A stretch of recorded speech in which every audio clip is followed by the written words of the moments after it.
ಎಲ್ರಿಗೂ ನಮಸ್ಕಾರ. ವನಜಾ ಮಲೆನಾಡು ಬಂದಾಯಿತು, ಹೊಸ ವಿಡಿಯೋ ತಂದಾಯಿತು. ನನ್ನ ಚಾನಲ್ಗೆ ಸಬ್ಸ್ಕ್ರೈಬ್ ಮಾಡ್ಕೊಂಡಿಲ್ಲ ಅಂದರೆ ದಯವಿಟ್ಟು ಸಬ್ಸ್ಕ್ರೈಬ್ ಮಾಡ್ಕೊಳ್ಳಿ, ಹಾಗೆ ಒಂದು ಲೈಕ್ ಕೊಡಿ, ಕಮೆಂಟ್ಸಲ್ಲಿ ಹೇಗಿತ್ತು ಅಂತ ಹೇಳಿ. ಇವತ್ತಿನ ಧಾರಾವಾಹಿ ಬಂದು ಭಾಗ್ಯಲಕ್ಷ್ಮಿಯಲ್ಲಿ ಭಾಗ್ಯ ಹಳ್ಳಿಗೆ ಹೋಗಿರ್ತಾರೆ. ಅವರಿಗೆ ಅವ್ರ ಅತ್ತೆ ಇನ್ನೂ ಸಿಕ್ಕಿರಲ್ಲ. ಪಾಪ ಕುಸುಮ ತುಂಬ ಕಷ್ಟಪಡ್ತಿದ್ದಾಳೆ. ತುಂಬ ಅಂದರೆ ತುಂಬಾ ಕಷ್ಟ. ಒಂದು ತೂಟಕ್ಕೂ ಪಾಪ ಕಷ್ಟಪಡ್ತಿದ್ದಾಳೆ. ಗಂಡನ ಬೇರೆ ನೋಡ್ಕೋಬೇಕು, ಆಶ್ರಮದಲ್ಲಿ ಕೆಲಸ ಬೇರೆ ಮಾಡಬೇಕು. ತುಂಬ ಅಂದರೆ ತುಂಬ ಕಷ್ಟ ಅವಳಿಗೆ.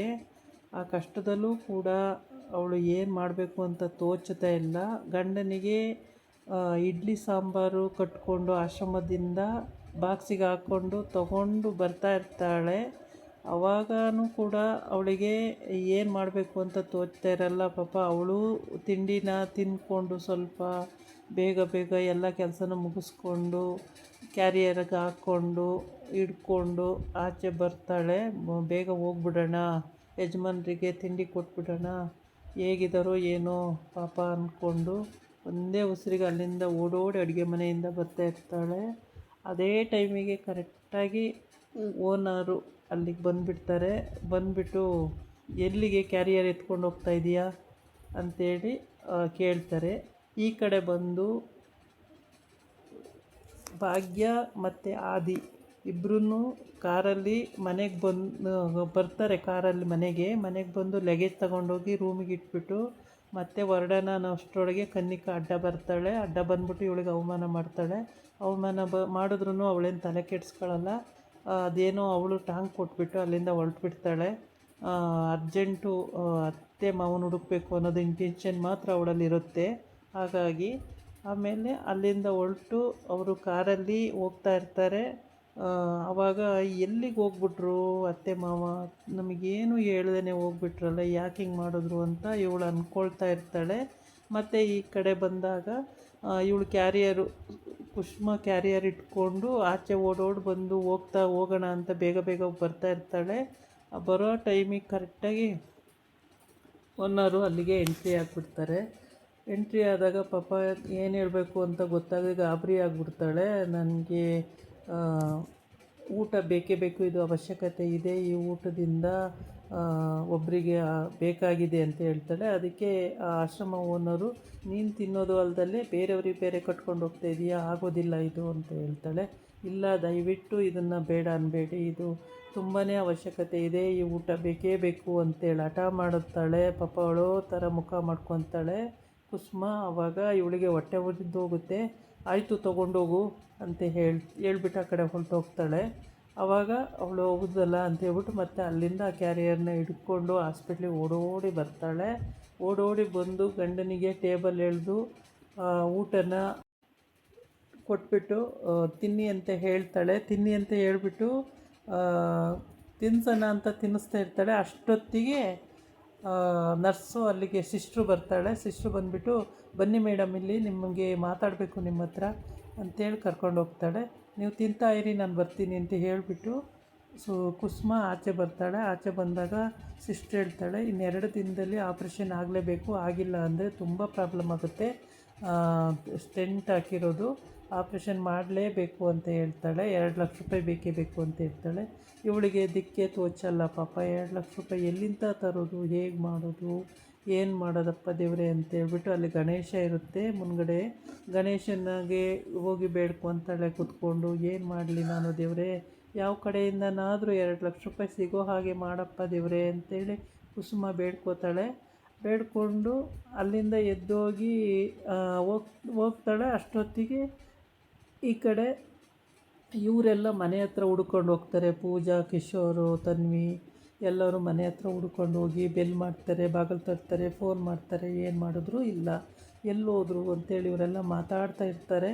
ಯಾವ ಕಡೆ ಹೋಗ್ಬಿಟ್ಟು ಹೇಳಲಿಲ್ಲ, ಕೇಳಲಿಲ್ಲ, ಯಾವ ಕಡೆ ಹೋದ್ರು, ಏನು ಕತೆ ಅಂತೇಳಿ.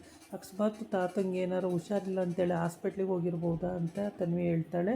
ಹೌದಲ್ವಾ, ಅವರು ರೆಗ್ಯುಲರಾಗಿ ಹೋಗ್ತಿದ್ರಲ್ಲ ಅದೇ ಹಾಸ್ಪಿಟ್ಲಿಗೆ ಹೋಗಿ ವಿಚಾರಿಸೋಣ ಅಂತ ಹೇಳ್ಬಿಟ್ಟು ಅಲ್ಲಿಂದ ಎಲ್ಲ ಕೆಳಗೆ ಬಂದು ಕಾರ್ ಹತ್ರ ನಿಂತ್ಕೋತಾರೆ. ಅಷ್ಟೊತ್ತಿಗೆ ಶ್ರೇಷ್ಠ ಯಾವುದೋ ಪೇಪರ್ಸ್ ಎಲ್ಲ ಇಟ್ಕೊಂಡು ಬೇರೆ ಒಂದು ಕಾರಲ್ಲಿ ಹತ್ತಿ ಹೋಗ್ತಾಳೆ. ಅದನ್ನು ನೋಡಿದ ಇವರು ಅವ್ರನ್ನ ಫಾಲೋ ಮಾಡೋಣ ಅಂತೇಳ್ಬಿಟ್ಟು ಅವಳೇನೋ ಮಾಡ್ತಿದ್ದಾಳೆ ಇದರಲ್ಲಿ ಅಂತೇಳ್ಬಿಟ್ಟು ಫಾಲೋ ಮಾಡೋಣ ಅಂಥೇಳಿ ಅವ್ರಿಂದಲೇ ಹೋಗ್ತಾರೆ. ಮತ್ತು ಈ ಕಡೆ ಬಂದು ಕುಸುಮ ದೇವ್ರ ಹತ್ರ ಹೀಗೆಲ್ಲ ಬೇಡಿಕೊಂಡು ಏನು ಮಾಡಲಿ ನಾನು ದೇವರೇ, ನನಗೆ 2 ಲಕ್ಷ ರೂಪಾಯಿ ಎಲ್ಲಾರ ದೊರಕೋ ರೀತಿ ಮಾಡಪ್ಪ ದೇವರೇ ಅಂತೇಳಿ ಕೇಳಿಕೊಂಡು ಏನು ಮಾಡೋದು ಅಂತ ಯೋಚನೆ ಮಾಡ್ತಾ ಇರ್ತಾಳೆ.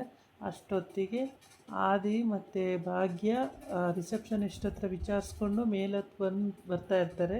ಯಾವ ಫ್ಲೋರು ಅಂತ ಕೇಳಿಕೊಂಡು ಬರ್ತಾ ಇರ್ತಾರೆ.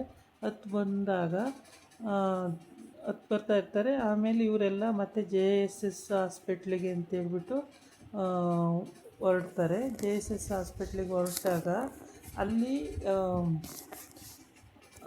ರೆಗ್ಯುಲರು ಚೆಕಪಿಗೆ ಹೋದಾಗ ಅಲ್ಲಿ ಸಿಸ್ಟುಗಳೆಲ್ಲ ಗೊತ್ತಿರುತ್ತಲ್ಲ, ನೀವು ಭಾಗ್ಯವ್ರ ತಂಗಿ ಅಲ್ವಾ, ನೀವು ಭಾಗ್ಯವ್ರ ಮಗಳಲ್ವಾ ಅಂತ ಕೇಳ್ತಾರೆ. ಹೌದು ಅಂತ ಹೇಳಿದಾಗ, ನಿಮ್ಮ ಅವರು 2 ದಿವಸದ ಹಿಂದೆ ಹಾಸ್ಪಿಟ್ಲಿಗೆ ಚೆಕಪಿಗೆ ಬಂದಿದ್ದರು ಅಂತೇಳಿ, ಮತ್ತು ಎಲ್ಲೋದ್ರು ಅವರು ಅಂತ ಹೇಳಿದಾಗ, ಹಿಂಗೆ ಇಲ್ಲಿ ಜಾಸ್ತಿ ತುಂಬ ಕಾಸ್ಟ್ಲಿ ಅಂತ ಹೇಳ್ಬಿಟ್ಟು ಈ ಹಾಸ್ಪಿಟ್ಲು ಬೇಡ ಅಂತೇಳಿ JSS ಹಾಸ್ಪಿಟ್ಲಿಗೆ ಹೋಗಿದ್ದಾರೆ ಅಂತ ಹೇಳ್ತಾರೆ.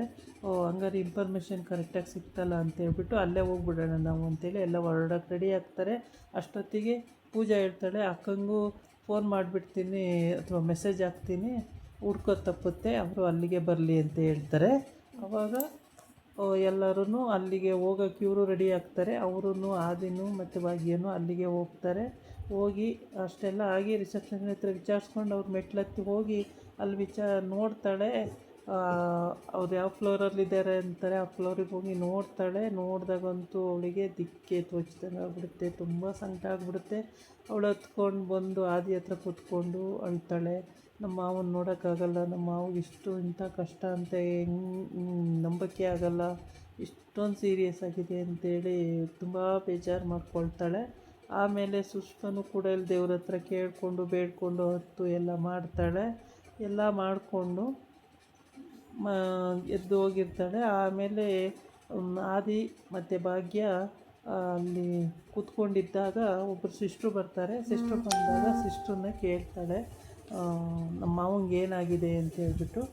ಆವಾಗ ಅವಳು ಹೇಳ್ತಾಳೆ, ತುಂಬ ಕ್ರಿಟಿಕಲ್ ಪರಿಸ್ಥಿತಿಲಿದ್ದಾರೆ, ಇನ್ನು 2 ದಿವಸದಲ್ಲಿ ಆಪ್ರೇಷನ್ ಆಗ್ಬಿಡಬೇಕು, ಅದಕ್ಕೆ 2 ಲಕ್ಷ ರೂಪಾಯಿ ಕಟ್ಟಬೇಕಾಗಿದೆ ಅಂತ ಹೇಳ್ತಾಳೆ. ಅವ್ರ ಮಿಸ್ಸಸ್ ಎಲ್ಲೋದ್ರು ಅಂತ ಹೇಳಿದಾಗ, ಅವ್ರ ಮಿಸ್ಸಸ್ ಎಲ್ಲೋದ್ರೂ ಗೊತ್ತಿಲ್ಲ, ದುಡ್ಡು ಹೊಂದ್ಸೋಕ್ಕೆ ಹೋಗಿರಬೇಕು ಅಂತ ಹೇಳ್ತಾಳೆ.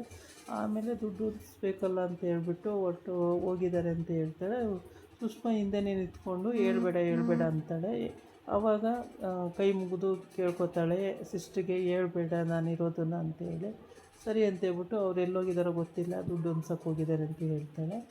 ಆವಾಗ ಭಾಗ್ಯ, ಇಲ್ಲ ಹೇಳಿ, ನಿಮಗೆ ಗೊತ್ತಿರುತ್ತೆ ಎಲ್ಲೋಗಿದ್ದಾರೆ ಮತ್ತೆ ಹೇಳಿ ಅಂತಾಳೆ. ಇಲ್ಲ ಎಲ್ಲೋಗಿದ್ದಾರೋ ಗೊತ್ತಿಲ್ಲ. ಇದಾಗಿತ್ತು ಇವತ್ತಿನ ವಿಡಿಯೋ. ನಾಳೆ ಇನ್ನೊಂದು ವಿಡಿಯೋ ಜೊತೆ ಬರ್ತೀನಿ. ನಮಸ್ಕಾರ.